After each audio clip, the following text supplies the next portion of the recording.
नमस्कार, मैं हूं शशि। आइए झारखंड के टॉप 25 प्रमुख खबर जानते हैं। गोवा नाइट क्लब में 25 की मौत। झारखंड के 3 युवक। गोवा के अरपुरा इलाके में स्थित Birch by Romeo Lane night club में शनिवार देर रात भयानक आग लगने से अब तक 25 लोगों की मौत हो चुकी है। हादसा किचन में गैस सिलेंडर फटने से हुआ, जिसके बाद धुआं इतनी तेजी से फैला कि लोग बाहर नहीं निकल पाए। मरने वालों में 4 पर्यटक और 14 कर्मचारी शामिल हैं। बाकी 100 के शिनाख्त चल रही है। 6 लोग घायल हैं, उनकी हालात स्थिर है।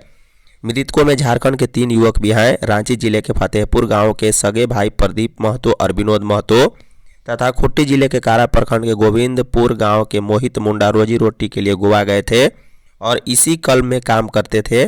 तीनों रसोई या सर्विस स्टाफ में थे। आग लगने के समय क्लब में करीब 100 लोग मौजूद थे। ज़्यादातर मौतें दम घुटने से हुई है। क्लब मालिक सौरभ और मैनेजर के खिलाफ लापरवाही का केस दर्ज हो गया है। स्थानीय पंचायत का कहना है कि फायर सेफ्टी नियमों का पालन नहीं हुआ था और संकरे रास्ते की वजह से दमकल को पहुंचने में देरी हुई। वहीं गोवा के मुख्यमंत्री प्रमोद सावंत ने मजिस्ट्रियल जांच के आदेश दे दिए हैं और सभी क्लबों का सेफ्टी ऑडिट कराने की बात कही है। फोर्स की कमी झेल रहा उत्पाद विभाग। 84% पद खाली। उत्पाद एवं मद्य निषेध विभाग बल की कमी झेल रहा है। इसका असर यह हो रहा है कि छापेमारी व कार्रवाई में विभाग को बहुत परेशानी हो रही है। उत्पाद विभाग का अपना बल नहीं होने के कारण गृह रक्षकों के भरोसे छापेमारी हो रही है। आए दिन छापेमारी टीम बल की कमी के चलते हमले का भी शिकार हो रही। विभाग में जो स्वीकृत बल है उसमें वर्तमान बल 10 गुना कम है। अधीक्षक उत्पाद के स्वीकृत 20 पद पर केवल 3 ही कार्यरत हैं, तो उत्पाद सिपाही के 622 स्वीकृत पद के विरोध केवल 29 जवान वर्तमान में कार्यरत हैं। वहीं कुल 1070 स्वीकृत पद के विरोध में केवल 169 ही कार्यरत हैं। बता दें कि रांची के टाटी सिलवे थाना क्षेत्र के होरहांग जंगल में पिछले दिनों अवैध शराब के विरोध अभियान पर निकली छापेमारी टीम पर वहां के शराब कारोबारियों ने हमला कर दिया। छापेमारी टीम वहां अवैध शराब की भट्टियां तोड़ रही थी, उसी वक्त उन पर हमला हुआ है। झारखंड में धान की खरीदारी 15 दिसंबर से। गोड्डा जिला सभागार में खरीफ विपणन मौसम 25-26 के तहत धान अधिप्राप्ति योजना को लेकर उपायुक्त अंजलि यादव की अध्यक्षता में अनुश्रवण समिति की बैठक आयोजित की गई। इसमें निर्णय लिया गया है कि जिले में 15 दिसंबर से धान की खरीदारी शुरू की जाएगी। इसके लिए जिले भर में 33 केंद्र चयनित किए गए। इन केंद्रों में अब 21 पैक्स लैंप्स और 12 FPO शामिल हैं। सरकार के अब तक के संकल्प के अनुसार किसानों को प्रति क्विंटल 2369 रुपये और प्रति क्विंटल 100 रुपये बोनस मिलाकर प्रति क्विंटल 2469 रुपये का भुगतान किसानों को एकमुश्त दिया जाएगा। डीसी ने कहा है कि अगर जरूरत होगी तो अन्य केंद्रों में भी धान का क्रय शुरू कराया जाएगा।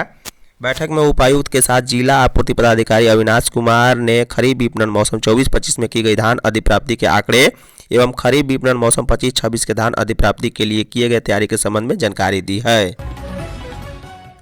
पाकुड़ आवासीय विद्यालय में उत्पीड़न से तंग 15 बच्चे भागे। शहर के कीताझोर स्थित कल्याण विभाग द्वारा संचालित अनुसूचित जाति आवासीय प्राथमिक विद्यालय में गंभीर अनियमितताओं का मामला सामने आया है। शिकायत मिलने पर उपायुक्त के निर्देशानुसार शनिवार को अंचलाधिकारी अरविंद कुमार बेंदिया और नगर प्रशासक अमरेंद्र कुमार चौधरी की संयुक्त टीम ने आवासीय विद्यालय का निरीक्षण किया। टीम ने भोजन, स्टाफ पंजी, उपस्थित पंजी, किचन, छात्रावास कक्ष और परिसर की समग्र व्यवस्था की जांच की। जांच के दौरान बच्चों ने टीम को बताया है कि गार्ड विनय मिश्रा शराब के नशे में अक्सर उनके साथ गाली गलौज और मारपीट करता है। बच्चों के अनुसार उन्हें मेन्यू के अनुसार भोजन नहीं मिलता। भोजन में खराब और सड़ी गली सब्जियां दी जाती है। साथ ही खाने के लिए खराब बादाम और चना भी परोसा जाता है। छात्रावास के वातावरण से परेशान होकर कक्षा 5 में पढ़ने वाली 15 बच्चे रात में रोते हुए छात्रावास से भाग निकले। संयोग से जिला प्रशासन और पुलिस टीम की नज़र बच्चों पर पड़ गई। पूछताछ में बच्चों ने छात्रावास की बदहाली की पूरी कहानी बताई, जिससे अनियमितताओं की पुष्टि हुई है। जमशेदपुर में राष्ट्रपति का आगमन 29 दिसंबर को। ओलचिकी लिपि के 100 वर्ष पूरे होने के मौके पर जमशेदपुर में संथाली भाषा दिवस का भव्य आयोजन किया जा रहा है। इसके समापन समारोह में देश की राष्ट्रपति द्रौपदी मुर्मू मुख्य अतिथि के रूप में शामिल होंगी। यह जानकारी all India Santhali tribal association के महासचिव रविंद्रनाथ मुर्मू ने दी है। उन्होंने बताया है कि राष्ट्रपति कार्यक्रम में उपस्थित होकर प्रमुख संथाली साहित्यकारों को सम्मानित करेंगी। समापन समारोह 29 दिसंबर को परसुडी थाना क्षेत्र के करनीडीह स्थित जाहेर थाना परिसर भवन में आयोजित होगा।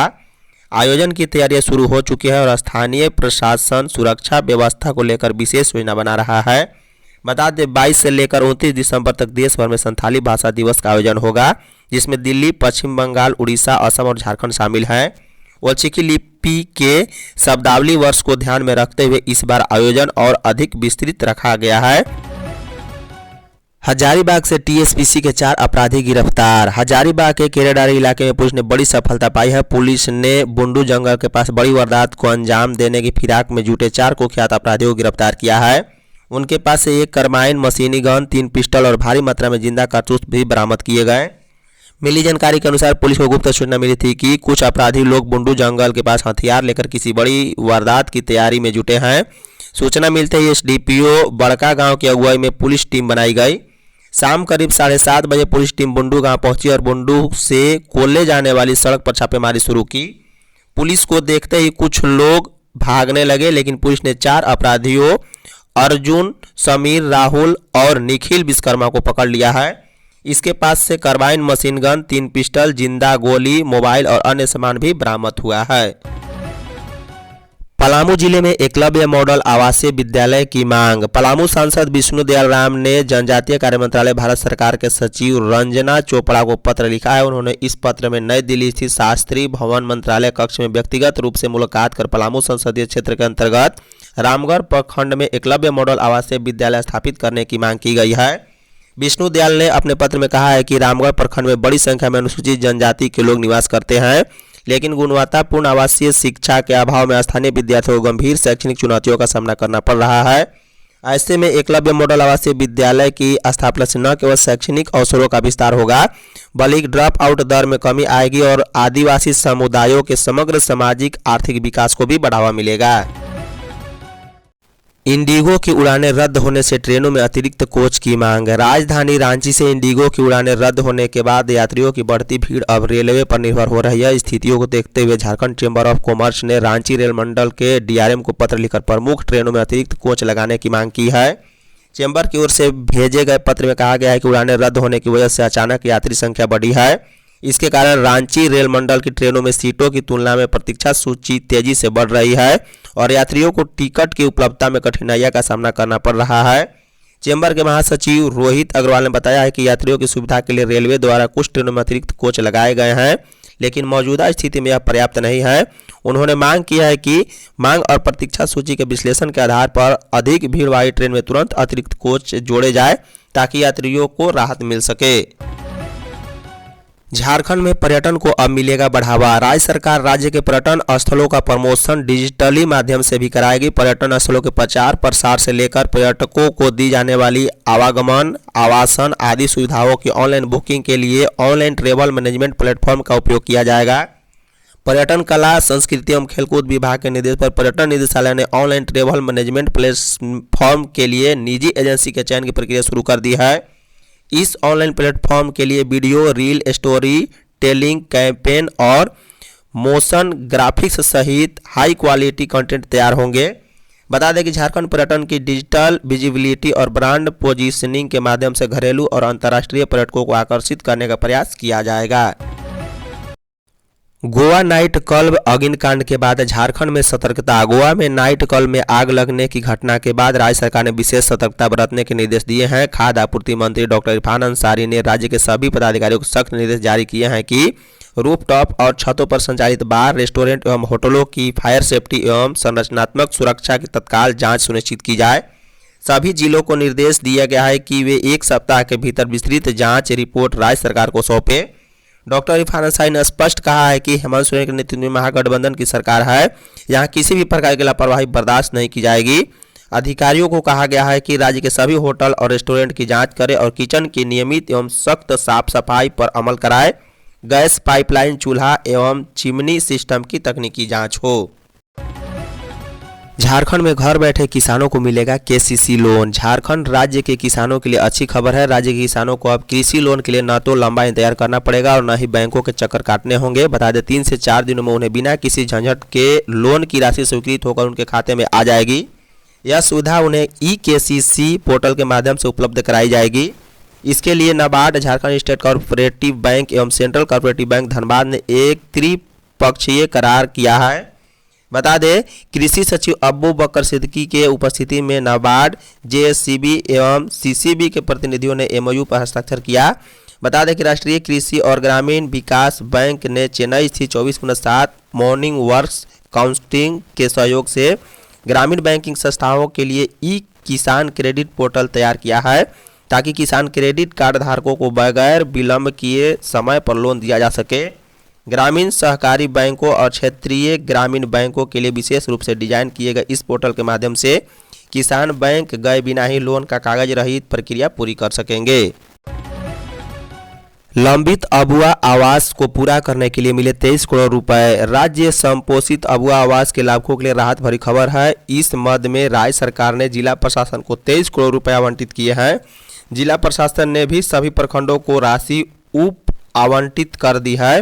राशि मिलने से उम्मीद की जा रही है कि कुछ आवास जल्द ही पूरा हो जाएंगे, जबकि कुछ का काम तेजी से आगे बढ़ेगा। इससे पहले 9 सितंबर को भी 22 करोड़ रुपए मिले थे। बता दें कि पूर्वी सिंहभूम में अबुआ आवास योजना के तहत बीते 2 वर्ष में कुल 37,952 आवास आवंटित किए गए थे।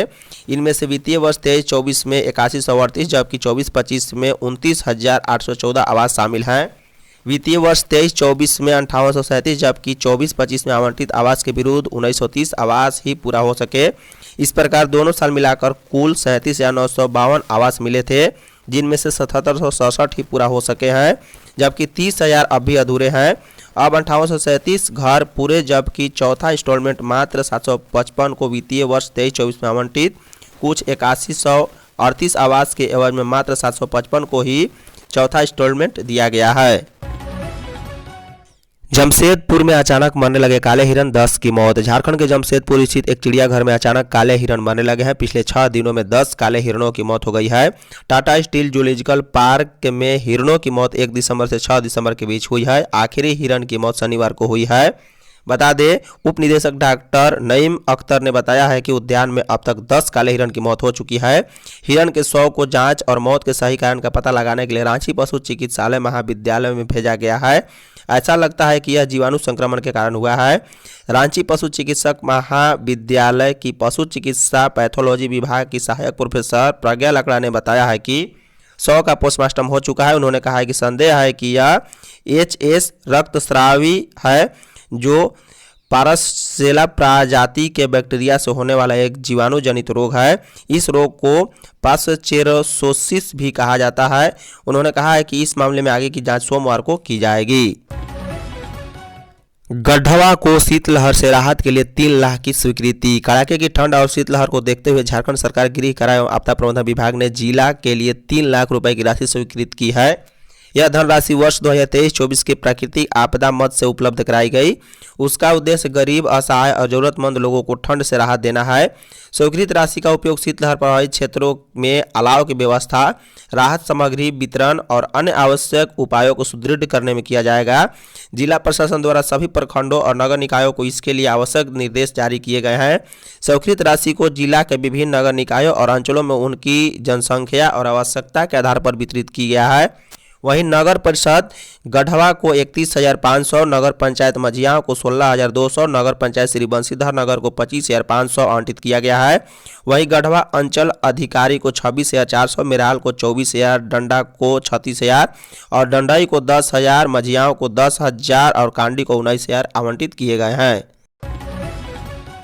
बेरोजगार संघ ने पलामू उपायुक्त को मांग पत्र सौंपेगा। बेरोजगार संघर्ष मोर्चा की बैठक जिला कार्यालय में हुई है। बैठक में बहुउद्देशीय कर्मी सेवा शर्त नियमावली बनाने के बाद भी पलामू में चतुर्वर्गीय कर्मचारी की नियुक्ति होने की समीक्षा की गई। बैठक में सर्वसम्मति से निर्णय लिया गया है कि नियुक्ति कराने की मांग को लेकर 12 दिसंबर को उपायुक्त को मांग पत्र सौंपा जाएगा। बैठक की अध्यक्षता करते हुए मोर्चा अध्यक्ष उदय राम ने कहा है कि चतुर्वर्गीय कर्मचारियों को नियुक्ति के लिए विज्ञापन प्रकाशित किया गया था, जिसका विज्ञापन संख्या 1/2025 है। इसमें 36,000 बेरोजगारों ने आवेदन पत्र भरे थे। नियुक्ति नहीं होने से बेरोजगारों का निर्धारित उम्र सीमा समाप्त होने के कगार पर है। पलामू जिला प्रशासन बेरोजगारों को नजरअंदाज कर रही है। बैठक में मुख्य रूप से कृष्णाराम, जयपाल मोची, संतोष विश्वकर्मा शामिल थे।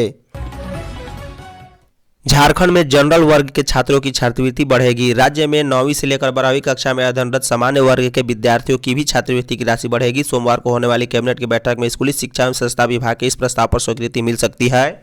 मुख्यमंत्री हेमंत सोरेन ने विभागीय मंत्री के रूप में पहले ही इस प्रस्ताव पर स्वीकृति प्रदान कर दी है। कैबिनेट को भेजे गए प्रस्ताव के अनुसार 9वीं और 10वीं कक्षा के विद्यार्थियों की मासिक छात्रवृत्ति 150 से बढ़ाकर 450 रुपये की जाएगी। इसी तरह इन कक्षाओं के विद्यार्थियों की छात्रवृत्ति में 3 गुना वृद्धि होगी। इसी तरह 11वीं 12वीं कक्षाओं के विद्यार्थियों की मासिक छात्रवृत्ति की राशि भी 230 रुपये से बढ़ाकर 500 रुपये की जाएगी। बढ़ने वाली राशि दोगुनी से अधिक है। बता दें कि छात्रवृत्ति में होने वाली इस वृद्धि का लाभ लगभग 58,000 विद्यार्थियों को मिलेगा। इस पर राज्य सरकार 27 करोड़ रुपए अधिक राशि का वहन करेगी।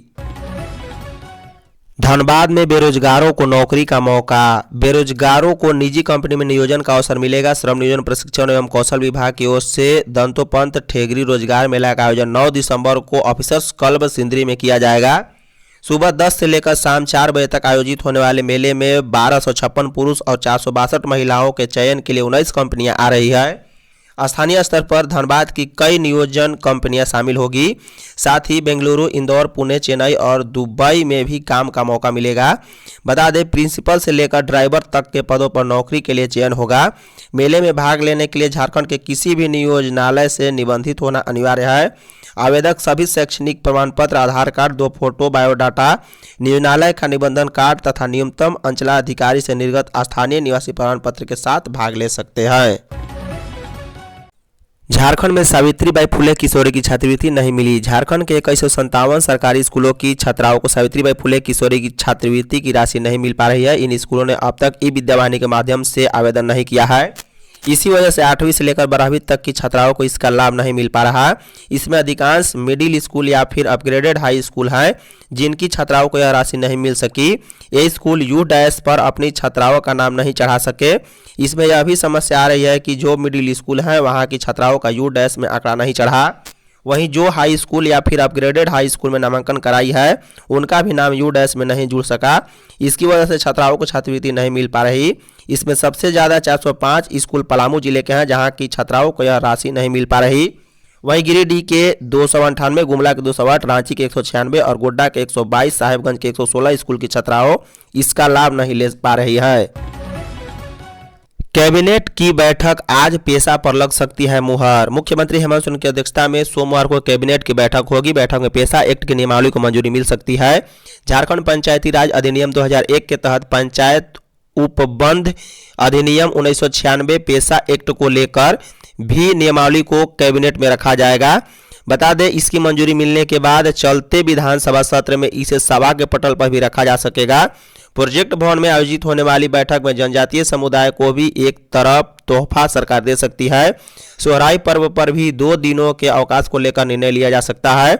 इसके पहले सरहुल और करम पर्व पर भी 2 दिवसीय अवकाश की घोषणा इसी सरकार के कार्यकाल में हुई है। वहीं इसके अलावा 1 दर्जन से अधिक अन्य प्रस्तावों पर भी कैबिनेट विचार करेगा। इसमें शिक्षा, वित्त, पथ निर्माण, बिजली समेत अन्य विभागों प्रस्ताव की स्वीकृति दिए जाने के संकेत हैं।